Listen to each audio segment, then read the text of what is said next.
Welcome to the Keystone Pipeline and Fracking Short-Line Railroad of Santa Fe, New Mexico, an HO scale model railroad.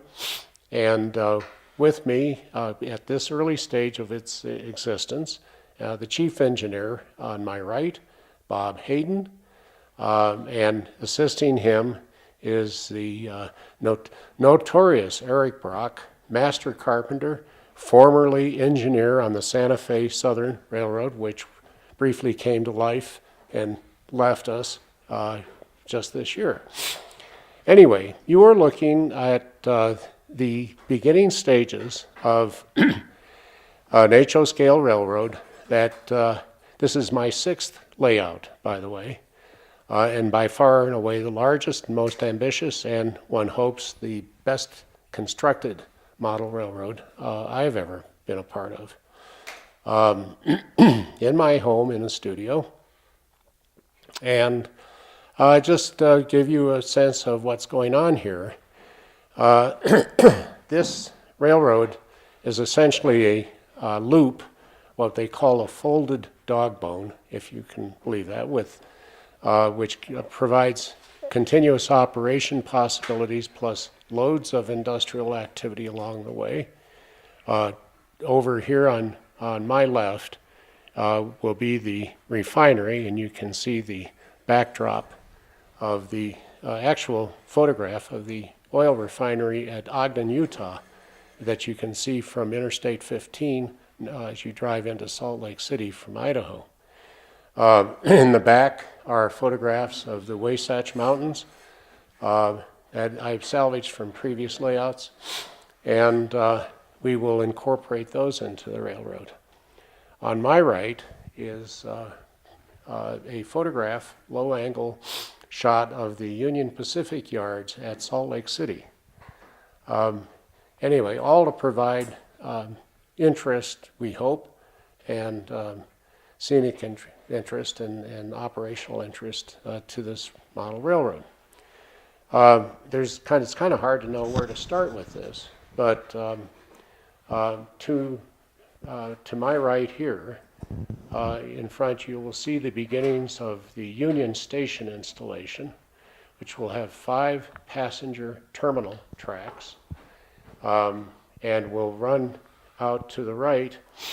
The track is not laid in there yet, to that big hole in the layout over there, which will be the turntable to turn the locomotives as they come into the yards, and on to the main line. So today, I think marks about the 14th or 15th work session that we've had on this layout, maybe more. And it's going to be a gold letter day, because today we will close the main line loop, enabling us to run trains around the entire layout, which at reasonable scale speed should take about 10 or 15 minutes at the least. On my left is the top of the layout that we call the summit, where you can see the high main line that descends into this valley on my left, and towards the oil refinery. We will be building in this space in the middle of this part of the railroad elements of a model oil refinery. I've tried to think of ways to create all sorts of obnoxious byproducts that can sit around the railroad, but that's probably not a great idea. We'll just have to think about that. Now, just to explain further what you're looking at, the cardboard lattice work that you see all over the railroad is the basic element of scenery. We'll be building a mountain at this site, which with snow sheds and everything to denote high elevation. And on the other side, where you can see right through the mountain, is a structure. We just left it there to sort of be a placeholder. That will be the site of the new mine. So in addition to the oil refinery, you will have a mine in which the railroad can operate cars. And one other kind of an interesting feature, it's not terribly functional, but it certainly adds interest, is the crossing, the diamond crossing over on my left, which represents an interchange opportunity for Union Pacific to switch cars in and off the main line of this railroad. All of this is coming along at a good pace, and we expect, well, today we'll have an operation on the main line, which we will be able to show you shortly. That's it. Let's solder some sections of rail together. We use digital command control for this railroad, enabling us to run constant voltage along the entire railroad. And each locomotive is equipped with what they call a decoder that enables us to select that locomotive on a handheld remote and operate it off the constant voltage. It adds tremendous reliability to the railroad, and that's why Bob is taking extraordinary pains to make sure that the wires are properly soldered and that the track remains in gauge and along curves that are very carefully laid out to avoid derailments. Light isn't on. I don't need it for this. Okay.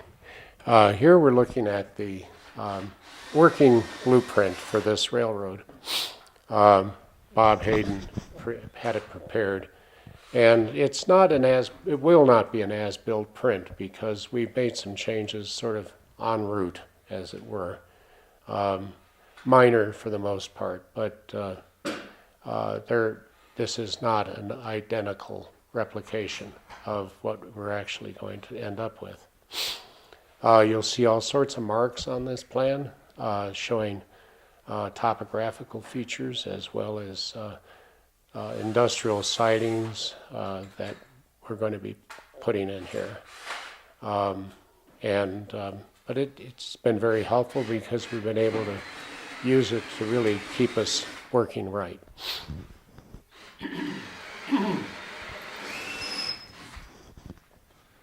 Are you stopped? Yes. There's a tool I need. Yeah, ready? Okay.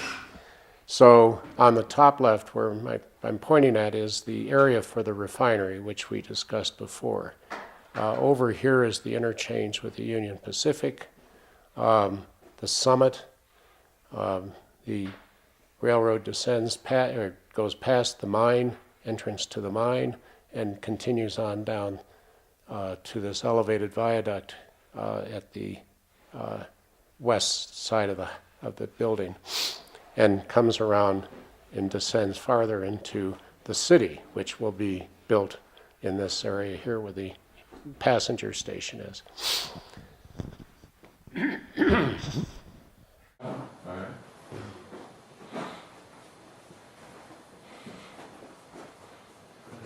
Then leave it in the track. Hit the floor, maybe? Yes, it did. That's a good idea. I just found it. That's exactly what happened to it, Eric. There you go.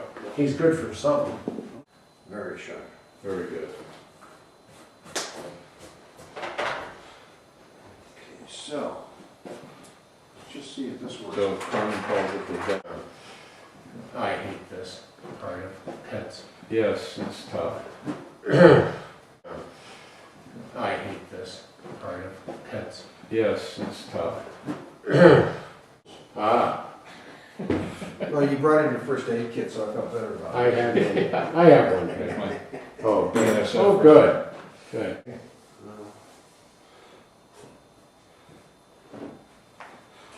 Let's see.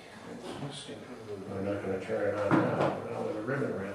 Yeah, we get plenty of short circuits right Oh, now. good.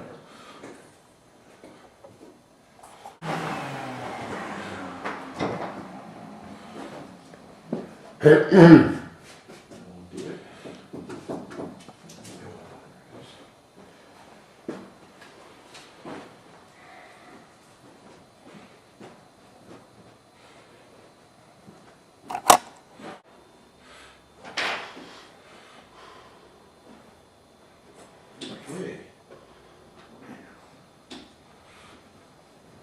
Piss me off. So, I know. It's a gift. All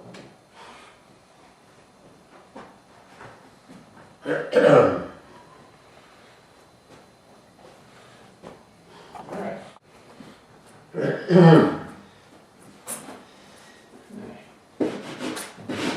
Rub the equalizer. Okay, so. Put that in place. Well, that's a nice long one. That's what she said. Fishing? It's good they had all sand on here. Yeah. Yeah. That's a railroad. You should have brought a Sugar Creek work on.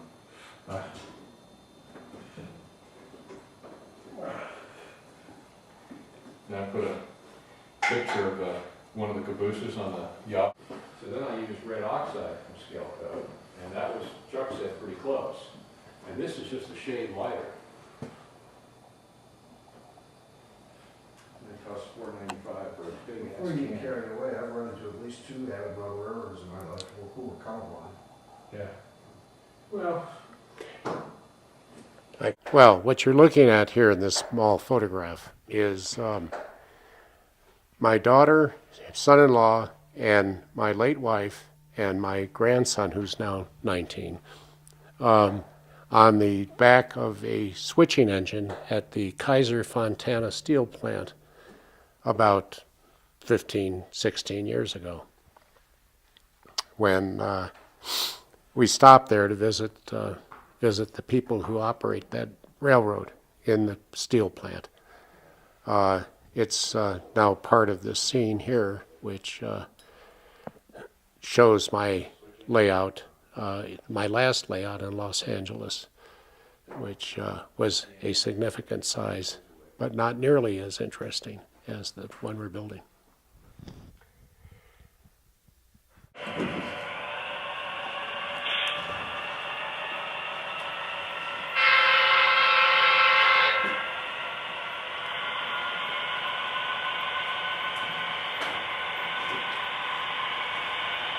is this new territory? New territory. I want to get past the Union Station at some time.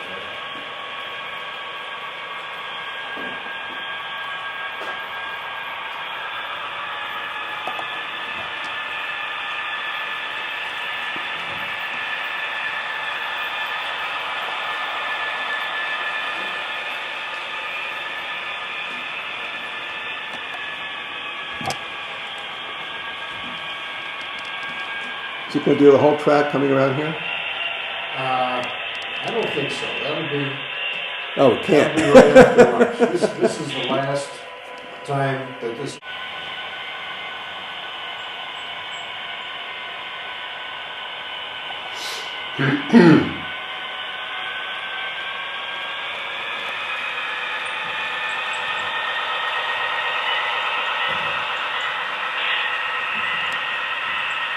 Go.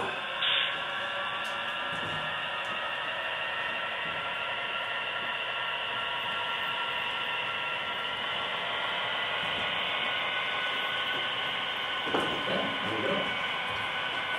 So there's just. A little over one piece to go. There's no more switches.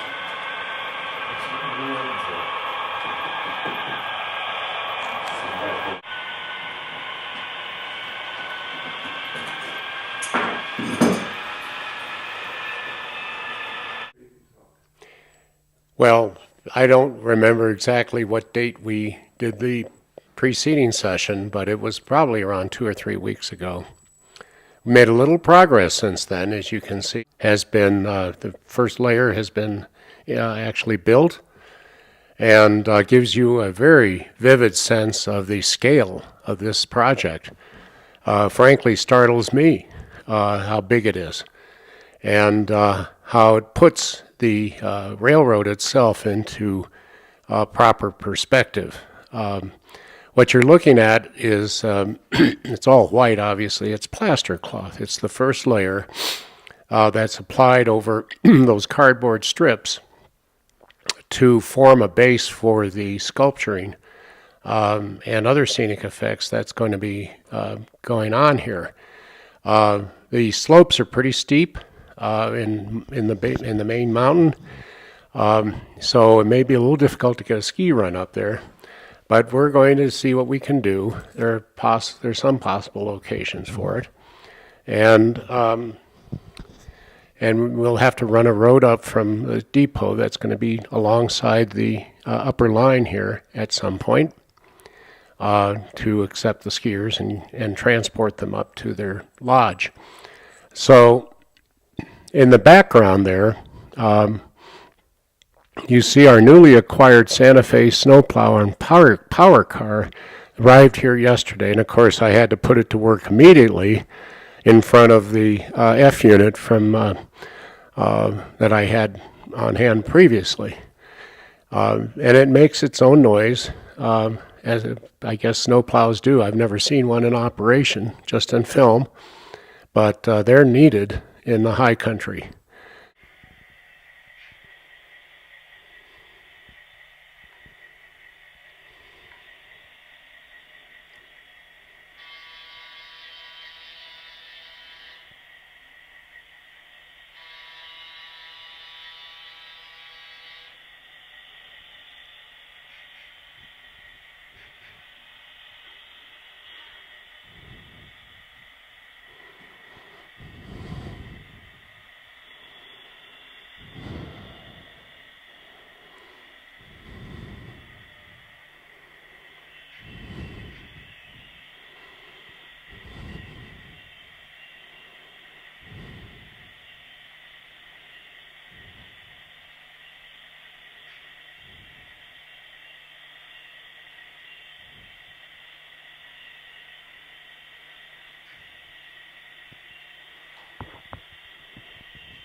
Agent. I just happened to see it again, or part of it last night, starring Peter Dinklage, Patricia Clarkson, and Michelle Williams. And it's a charming little film about a guy who works in a train store. He's a little person, and his owner, the guy who employs him, dies, and this guy inherits an abandoned depot in the rural New Jersey. And it's sort of an adventure. He goes out there, takes possession of this place, and there's nothing there, but he's a train chaser, and he gets all of the people involved in the film involved in train chasing, and they're watching trains go by all the time, and it's all centered on this day. It's a lot of fun. You should see it. Get it on Netflix. It's charming. And put the depot for the ski resort at this point, since it's the only flat piece of real estate on the upper line here, and then build a road that'll angle off here and on up the back of the mountain, possibly to a ski resort in the rear of that mountain. You can actually buy those models from their German manufacturer, and you buy them from Walthers, and they're expensive as hell, but it might add a real touch of realism to this whole operation. So there are lots of opportunities to sort of pursue your fantasies when you start getting into the scenery part of the railroad. You're limited with the railroad itself because of physics, plain law of physics. There are only certain things that that you're capable of doing, or the tracks are capable of doing, and that's as it is in railroading.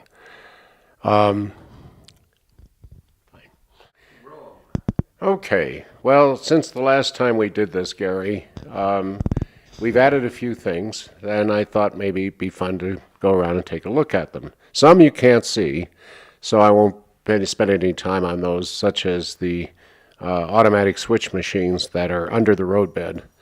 But now we're working on the engine terminal, the passenger terminal, which of course is, here is a nice model of a Union station that will be somewhere in that area when we finish. There are 3 or 4 more tracks to be added, plus storage tracks over on the right. All of those rails will filter down into the main line, which is here on my right. What else have we added? Oh, the turntable is now in and running. It's a beautiful piece of work. It's all automatic. It's been programmed to turn to allow an engine to either enter the turntable or leave it. On those 2 tracks, there will be 3 or 4 other tracks added to that array probably this week. Going a little bit farther along the new section, you'll see a couple of new tracks in the back here populated by small tank cars. Those are to service a marine oil terminal that will be built in this neighborhood. We already put the tanks there just to give an idea what it was going to look like. And there will be a channel for ships, oil barges, to go in and out of the oil terminal, exiting to some fictitious ocean in the distance. Moving on down, you can see the main line going into the tunnel at the far end of the layout here, headed by 2 Santa Fe locomotives. And that, of course, as was there before. The higher rail line coming down is the return line that this train will eventually come to on its way back to the main part of the layout. Over here is the new tipple for the coal mine, or whatever other material you want to imagine is taken from there, loaded into hopper cars, which you can see on the siding, and taken down to a destination yet to be built, but probably something like a chemical processing plant.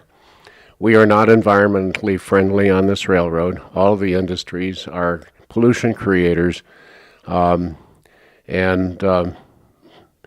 I suppose that's as close to reality as you can get. We haven't begun to landscape the mountain in the back. It still has the shell that we put on there in the first instance. There's got a lot of paper mache is going to go up on that pretty soon. So, but it's coming along. Project like this is never finished. It's always something going on to be done or done better or undone, as the case may be. You have the right to change your mind about stuff like this. And thank you for derailing that boxcar, Gary. That was very considerate. And I'm giving you a hard time. As you can see, these things are, there we go, no harm. And we have a lot of scenery work to do. Rock walls, faces along these sheer walls will help. There are backdrop pieces that we intend to put up along here to represent the bottom side of a city. So there's, as you can see, a lot has been done, but there remains a lot more to be done. Shall we move around to the other side? Okay, you're stepping on the cord. There we go. Happy to do that. Okay. as we come around to this part of the layout, we haven't yet begun to do so, but we intend to put in trestle bridges here, this curved section, and this straight section, which is quite long. It's about 2.5 feet long in length, and that will be a trestle as well when we get around to it. In the back, this hideous structure, hideous colored structure, is a snow shed before it has been installed over the track that it's protecting. You see a lot of these in the Sierra Nevada, where high passes predominate and railroads had to go over them. And in fact, I downloaded a couple of photographs of snow sheds as they're found in the Sierra Nevada in California. One on the left that you're looking at now is an old timbered variety, and the one on the right with the Amtrak locomotive in the lead is made out of, apparently out of preformed concrete, and is there again to protect the tracks from drifting snow that could block trains coming through. So this particular structure will be lower, probably by an inch, and I intend to put up snow banks around it to simulate what it actually is supposed to do, which is to keep the snow from going on the rails. Down here we have this interchange section here where these tracks cross each other to represent what happens on a real railroad, which is when two railroads intersect, they often have a space to drop off cars and pick up cars that are being transferred to that line. You can see this car here is a rotary snowplow, and it actually works. Obviously, you don't leave it in the crossing, but that is an actual working model. When it's energized, this track is dead, but when it's energized, the rotor turns and simulating what happens on the real thing, which is to blow snow out to the one side or the other of the locomotive. I've just put up this station as a placeholder. I'm not sure it's going to survive there, but it's a very old structure, and I'd like to use it if I could. The backside, you're looking at the backside of it now, but it's really a pretty remarkable model. And then moving over here, you see the backdrop of an oil refinery. In fact, that oil refinery stands at Ogden, Utah. If you drive up or down I-15 north of Salt Lake, you will see that refinery. I don't know what company owns it, but it's there. And you'll see more tank cars in front of it. Those will be, of course, moved around the railroad. And in between us, the camera, and that spot, it will be a town, a fairly sizable town, and an oil refinery, which is a kit at the moment in that blue box. And that will employer for all of the fictional people who are going to be living in this fictional town. And that's about it for now. We've made significant progress since you were last here, and look forward to welcoming you back, Gary, to document our progress later. Oh, welcome back to the layout of a lifetime, and we've got a lot of new things to show at this point, which is about a month after, I think, our last taping. To my left is Mount Rushmore, which has now been essentially completed. Still waiting for the artist to add a few details, but our friend Diane Toomey has done a remarkable job in recreating an HO scale version of Mount Rushmore. There is a little geographic discontinuity since the rest of the railroad is pretty much a Utah, Colorado, California affair, but this is artistic license, and we intend to exercise it. Below Mount Rushmore, of course, is the ever evolving waterfall, and they've been able to add some more water, fake water, of course, and it's really beginning to look like a waterfall. So moving on to farther on down, up the hill, we see that we have started to add some rocks and ground cover, bushes and shrubs, and the holes in the scenery, which are underneath this long bridge span on the left, are there because we're adding piers to support the bridge, which is coming in shortly. And so you can see that the landscaping adds a lot to the effect of the whole scene. Up on the right, where the video camera is now going, is a new area for buildings where our die trays are currently reposing. Some new buildings and some old buildings, and this town has grown remarkably in the last few weeks. And the rest of the town, including the container yard and the factory and the oil refinery, are all pretty much as they have been for the last few weeks. We haven't really started to scenic those yet, but that's going to happen this week. We're now coming to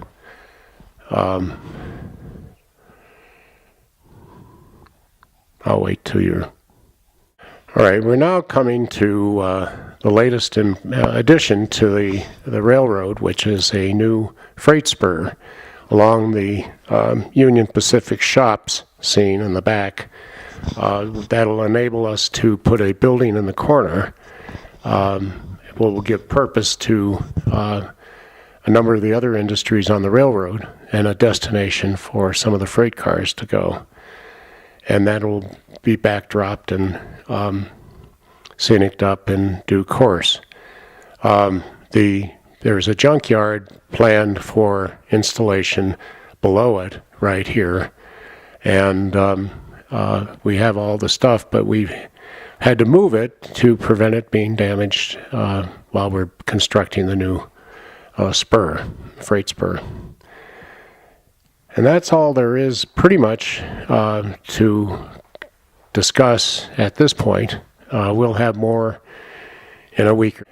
All right, now we're looking at the overpass, which we've added to enable vehicular traffic to move from one side of the freight yard to the other. And then to the right is a new space for the small harbor. It's designed to accommodate an oil barge that will be serviced from the storage facilities that we're going to be putting in here.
There we go, coming down.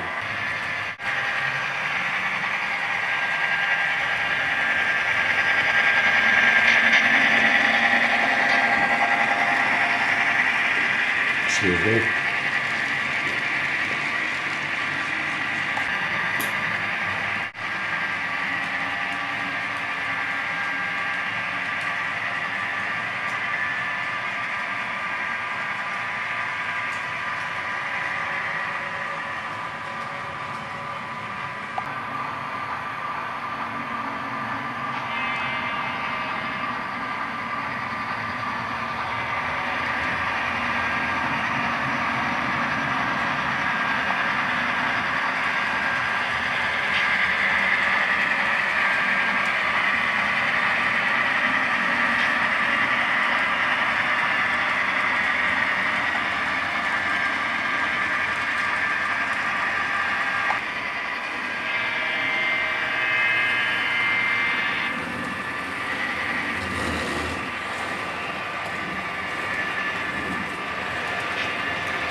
I could pick up a couple.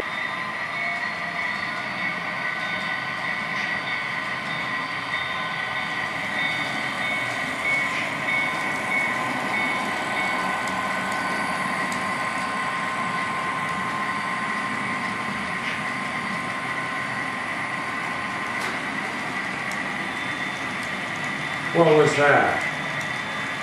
What?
Careful, Jerry.